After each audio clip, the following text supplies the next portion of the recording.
விஜய்தான் ஜெயித்து ஆட்சி அமைப்பார் என்று தீர்க்கமாக சொல்லியிருந்தார். இன்றைக்கு அது நிஜமாகி இருக்கிறது. அப்படி தீர்மானமாக சொல்லியிருந்தீங்க. இது எப்படி சாத்தியமாச்சு சார் உங்களுக்கு? சார், விஜய்ங்கிற பேரு தான் சார். அது எந்த அளவுக்கு ஸ்ட்ராங்காக இருக்குது. நம்ம உங்களுக்கு தெரியும், பெயரியல் ஜோதிடம் தான் நம்ம கம்ப்ளீட்டாக ஃபாலோ பண்ணுறோம். நியூமராலஜி இல்லை, பெயரியல் ஜோதிடம். ஒவ்வொருத்தருக்கும் ஒவ்வொரு கிரகங்கள் பேர் கொடுக்குதுன்னு வாக்கு சித்தர் நிலைக்கே வசந்தனையா கண்டுபிடிச்சி எங்களுக்கு கொடுத்துட்டு போயிருந்தாரு. இதை நம்ம ப்ராப்பராக ப்ராக்டிஸ் பண்ணிகிட்டே இருந்தாலே யார் எந்த சமயத்தில் யார் வெற்றி பெறுவார், இந்த எந்தெந்த கிரகங்கள் வலுவாக இருக்குது அப்படிங்கிறது தெரிஞ்சாலே நமக்கு கிட்டத்தட்ட நெருங்கிடலாம் சார்.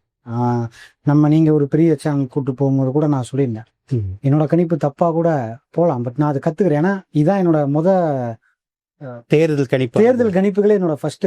நம்ம முண்டேன் அஸ்ட்ராலஜியை நம்ம கணிச்சிருக்கோம் சார்.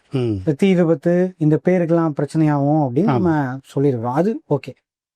பட் இது என்னோட பொலிட்டிக்கலா என்னோட ஃபர்ஸ்ட் ப்ரெடிக்ஷன். இது யாரு ஜெயிப்பாங்க அப்படின்னு.